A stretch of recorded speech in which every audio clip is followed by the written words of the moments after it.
G'day photographers, and welcome to the third episode of Tom's Photography Tips. Today we're going to have a look at the advantages and disadvantages of purchasing a DSLR, if of course you don't already own one.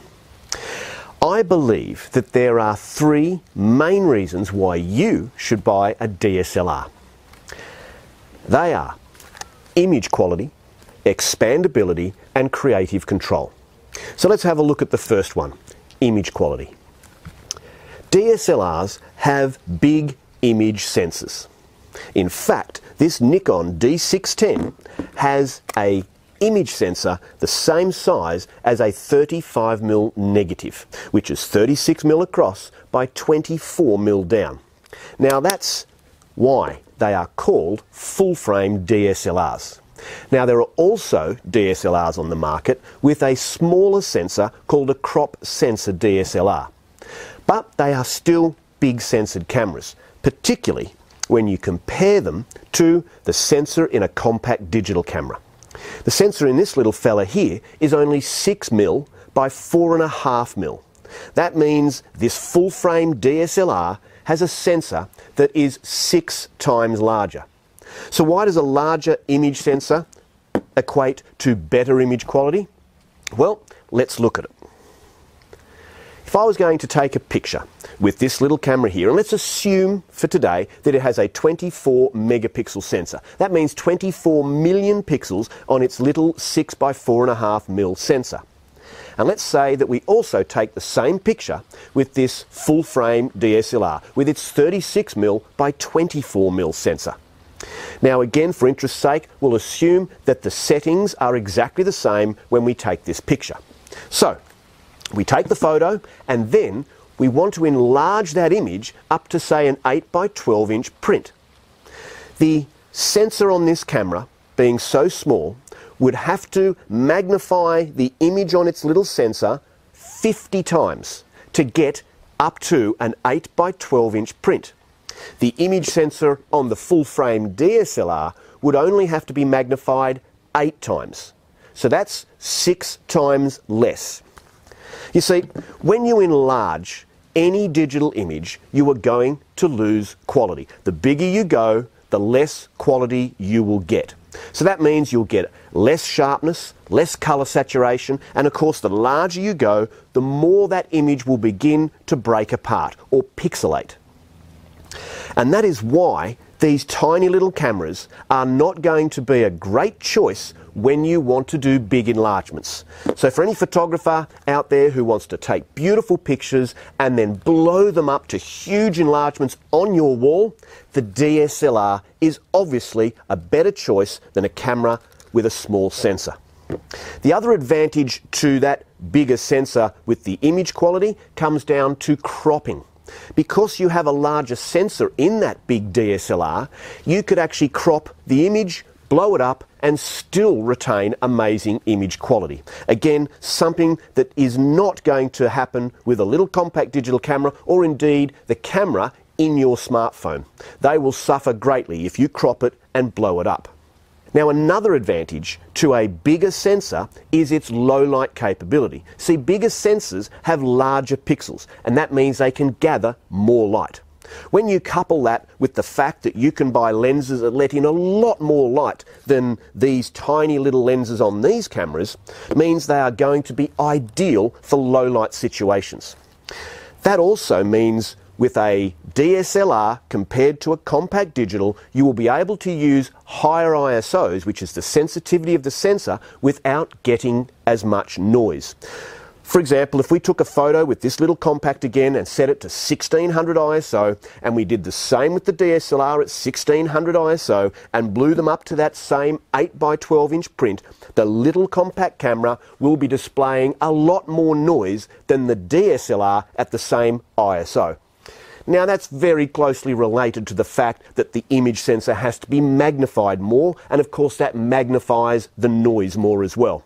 But nonetheless, if you want to photograph in low light situations like inside or in restaurants or in school halls, or if you're a sports photographer in photographing in dimly lit sort of little playing fields at night, or any type of low light photography, DSLRs are the right way for you to go. Another advantage of a larger sensor is dynamic range. The dynamic range of a camera's sensor refers to its ability to record as many tones as possible from white to black. And that means you can record and get more detail in contrasty scenes. For example, if you're photographing a landscape, the sun's gone down but you still have a lovely colourful sky and the foreground is in shade, a DSLR with its bigger dynamic range will be able to still give you that beautiful graduation of colour in the sky and record detail in the shaded areas in the foreground. Compact cameras and phones will basically wash out your sky and block the shadows in the foreground. So again, not ideal if you want really nice photos in contrasty situations. Now the second reason that I would recommend buying a DSLR is expandability. As you know, DSLRs have interchangeable lenses, which means you can buy specific lenses for specific types of photography. For example, if you're a sports or wildlife photographer, you'll need a lens that can magnify your subject to bring it closer. So you'd buy a telephoto lens. If you're a landscape or architectural photographer, you would want something with a wider angle of view to fit your subjects in. If you're a macro photographer and you want to get closer than a normal lens would be able to do, then you'd buy a macro lens that gives you one-to-one life-size macro capability. If you're a portrait photographer, you may want a small to medium telephoto lens with a wide maximum aperture to help separate your subject from the background. Or travel photographer who doesn't want to carry 2, 3 or 4 lenses with them. Indeed, they just want one lens to do it all. They would buy a wide angle to telephoto zoom, commonly called a travel zoom, and that gives them the ability to photograph everything from landscapes to interiors to buildings right up to portraits, sport or wildlife with one lens. So as you can see, lots of options available, and you don't just have to buy a Nikon lens for your Nikon camera or a Canon lens for your Canon camera.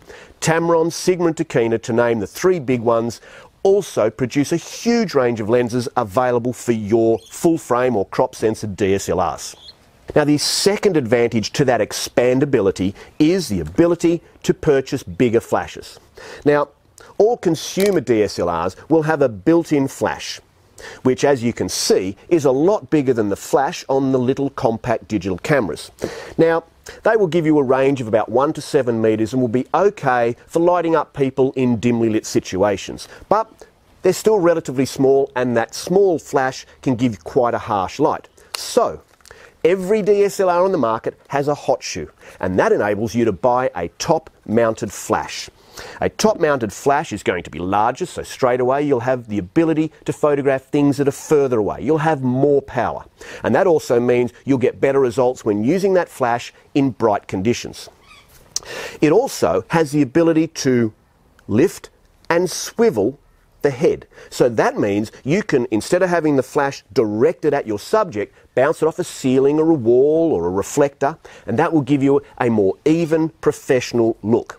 You also have the ability to buy 2 flashes, where the flash on the camera will wirelessly trigger the off-camera flash, and of course that enables you to get great professional lighting setups for, say, portraits. So the expandability of a DSLR gives you so many more options when you want to expand your photography. The third advantage to purchasing a DSLR is creative control. DSLRs are designed for photographers and therefore are packed with features and functions and shooting modes that will aid in your creativity. The most important is the shooting mode dial, and it consists of 4 creative shooting modes called program mode, aperture priority mode, shutter priority mode and manual exposure mode. Now these modes will give you either full manual control over the exposure, manual exposure mode, or partial control over the exposure, shutter priority mode and aperture priority mode, or no control over the exposure, which would be program mode. But they all have one thing in common. When you use any of these creative shooting modes, you will have access to every function and feature that this camera has to offer. And that, of course, helps with your creativity. If you were to select the auto mode on a DSLR, the camera will select the shutter speed, aperture and ISO for you. It will also block you out of certain functions and features in the camera. And of course that strips you of your creativity. In fact, it turns this camera into an expensive and great quality point and shoot camera. And that's okay if you want to use it that way. But again, if you want to be creative, then you will be using these creative shooting modes. And we'll learn all about them in upcoming episodes. So what are the disadvantages to purchasing a DSLR? Well, the main one would be size. If you have a camera with a big sensor, it's going to require a big lens. And, of course, with DSLRs, they have to house the reflex mirror assembly, the pentaprism in the top, the pop-up flash on the top. They have to house big LCD panels, mode dials, buttons, and so on. This makes them larger and heavier. And for some people, that's just not going to be convenient. Particularly if you travel or you like going to social events with your camera, you may not want to lug around something so big and heavy. Now, there are smaller offerings on the market from Canon and Nikon. They both make consumer entry-level DSLRs, crop-censored DSLRs, that are a lot smaller and way less than this camera. Canon's entry-level sort of small DSLR is called a EOS 200D. Nikon have one called a D3400. Both cameras offer 24 megapixel resolution, so incredible image quality, and all the creative control that you'd expect from a DSLR, but in a much smaller package. So that may be the option for people who don't want to carry around heavy cameras. Although, if that's still too big for you, then you'd probably opt for a compact digital camera, or indeed the DSLR's smaller cousin, the mirrorless interchangeable lens camera, which you can buy from Sony or Panasonic or Olympus. The next disadvantage to purchasing a DSLR would be price. DSLRs, particularly full-frame DSLRs with big professional lenses, will cost a lot of money. But once again, there are cheaper offerings on the market from Canon and Nikon.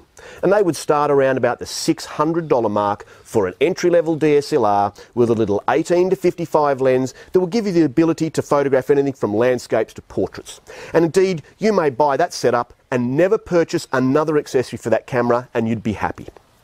But if you do want to get into photography and you do want the luxury of those expensive professional lenses or full-frame digital SLRs or just a quality camera that's going to last longer and is indeed weather sealed, then you're going to have to fork out some big bucks.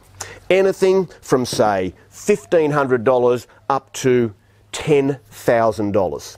There's a huge range out there, so you will be able to find something hopefully in your budget. But again, to the person who only wants to spend $200 or $300 on a camera, you'd either have to find a DSLR second-hand or, again, purchase a compact camera, which, if that fits in your budget, then that's the way you go.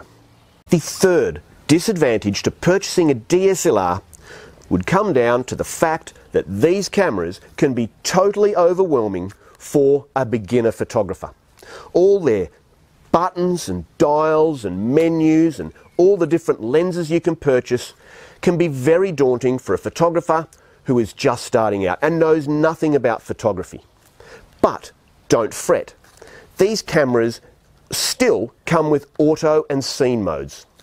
In the auto mode, you're basically letting the camera select the shutter speed, aperture and ISO, sets the white balance, sets your focusing mode and everything, and it turns it into a extremely good quality compact digital camera.